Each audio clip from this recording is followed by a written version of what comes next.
Hello, welcome back. First, I want to say sorry if you can hear my fan in the background. It is reaching 90 over here in the DMV area, the DC, Maryland, Virginia area. If I turn this fan off, I am going to be boiling. So, yes, I want to apologize for it. In the meantime, I wanted to talk about something that I was going to make a podcast episode about that I'm still sitting on that I should have been posted, but I didn't. So, I want to talk about my crush, the guilt of moving on, and why it's okay for you to be happy. So yeah, let's just get into it. Take it away, Samara.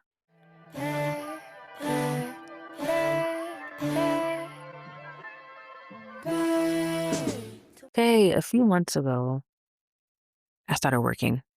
I started working at this grocery store, and I have this coworker who I just enjoyed talking to at first. And I found out that I had a crush through someone else, actually. Another coworker had a crush on him, and she told me that she had a crush on him. And I was like, oh, you do? Like, the way she was describing it, I was like, "Oh, I think that's how I feel too." And that's how my crush was born. First, it was small, like, I started noticing him more, and then it just escalated into something else. At one point in time, I got jealous, I was mad at him because I thought he liked someone else who worked at our job, but I wasn't mad at the fact that he liked someone else. I was mad because I assumed that him liking that person affected his work. And now that me and him are in this stage that we are right now, and I've talked to him about it and I've told him that I was jealous, I was completely wrong. I was just assuming, and I apologize for that, honestly.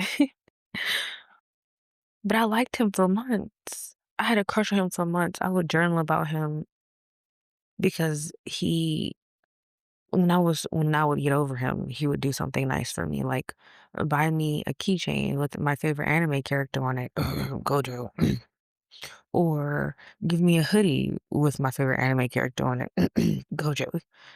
And he would just like bring me random things. Like me and him had this dynamic where we would like compliment each other's clothes, and I would say every day like, "Oh, hey, I love your shirt. I love your shirt. I love your hoodie," and he would return the compliment.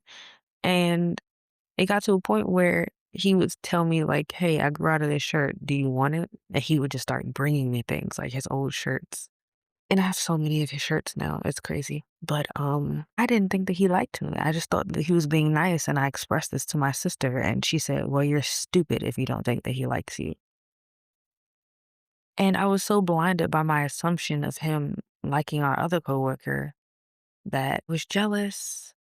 I was assuming, and honestly, it just felt weird not to be wanted by someone that I wanted. Because if I'm being completely honest, I've never had to deal with that. I think I've only dealt with it once. Maybe in high school when I was a freshman and I had a crush on a junior. And then eventually, after I graduated high school, he ended up trying to talk to me. So I don't think I've ever been in that situation where I had romantic feelings towards someone and they didn't return them outwardly. So yeah, I don't know what that manifested into, but it manifested into anger and jealousy and confusion and me just trying to control the situation. But then once I realized like, hey, you can't control everything and not everyone is gonna like you. I calmed down a bit. My crush died down a little bit. And then one day when we were at work, actually last week or 2 weeks ago when we were at work, me and him just started this random conversation, and this conversation just so happened to come up that like he's so likable and that people like him. And he was like, "Well, nice guys finish last. No one really likes me." And I was like, "Well, that's a lie. You know how many people who have worked there who have had a crush on me?" And it just slipped out. And he was like, "What?" And I was like, "Oh my goodness, yeah, you didn't know that?" So I was just telling him about people who used to work there who had a crush on him. And eventually I built up the courage enough to say, "Yeah," and I was one of those people. Conversation turned into just us discussing like what he likes in a woman and what my type is. And eventually I was just like, well, what he was describing was me basically. He said he wants someone shorter than him and he likes someone who's funny and who has similar interests to him. And I was like, is he talking about me? So I built up enough courage and I asked him like, do you think that I'm pretty?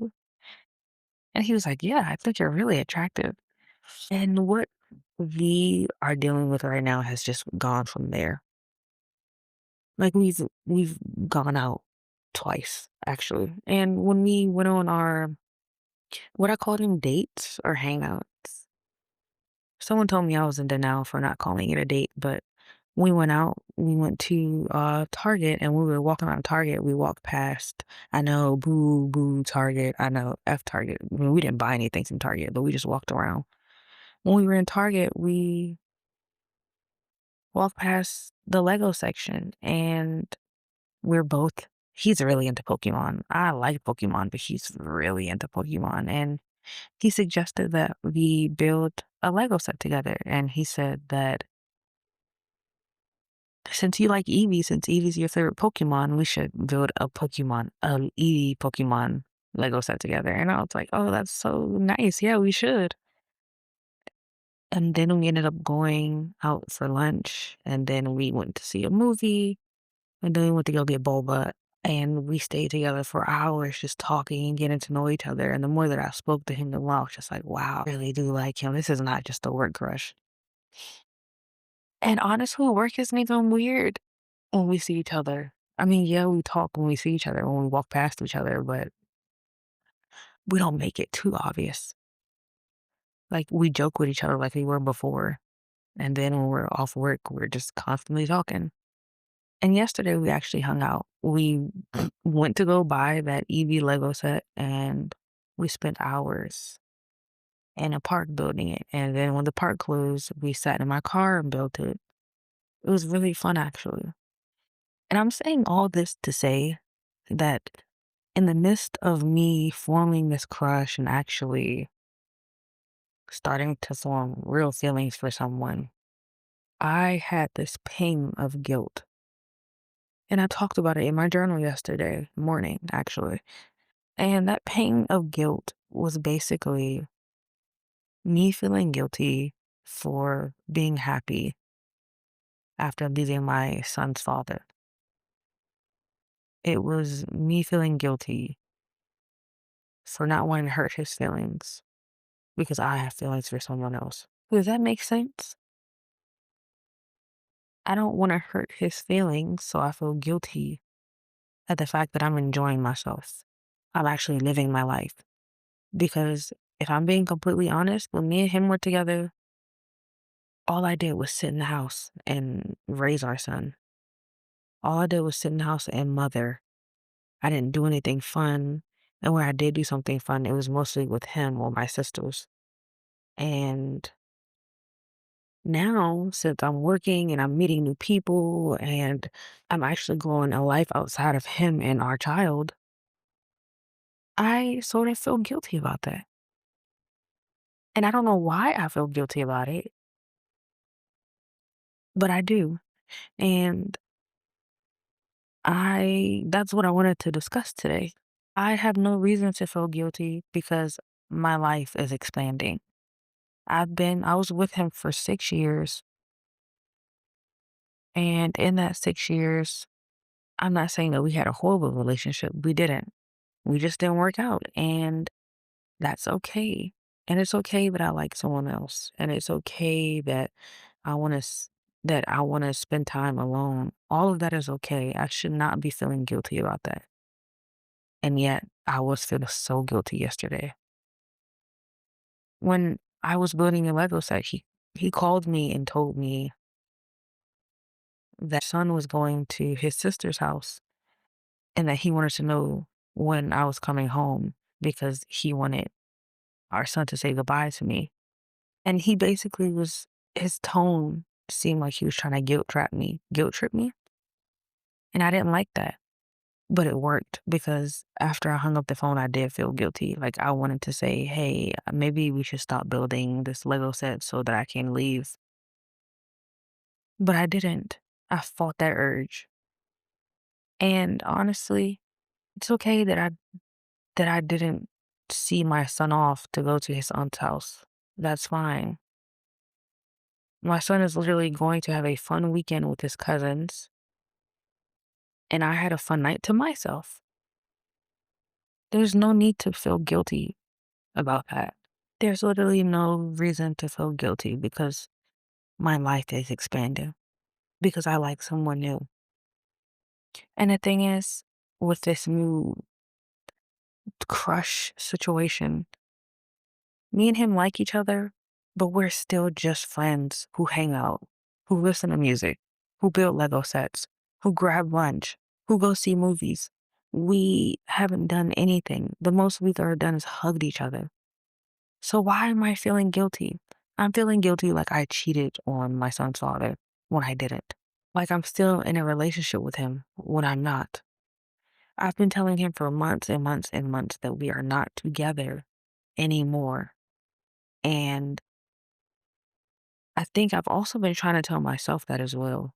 Because once you get used to someone and you get used to the routine and you get used to being around this person and being with them for years and years and years, they're like solidified into your life. And that's how it is for me right now. He was such a huge, momentous part of my life. And I just feel like I'm doing something wrong. But sometimes guilt is just evidence that you're doing something unfamiliar, not necessarily something wrong. And this is unfamiliar. Usually, in every situation I've ever had with a guy, when I was dating or in a situationship or in a relationship or even just talking, things just move so quickly. Things escalated so quickly. And this honestly does feel so unfamiliar.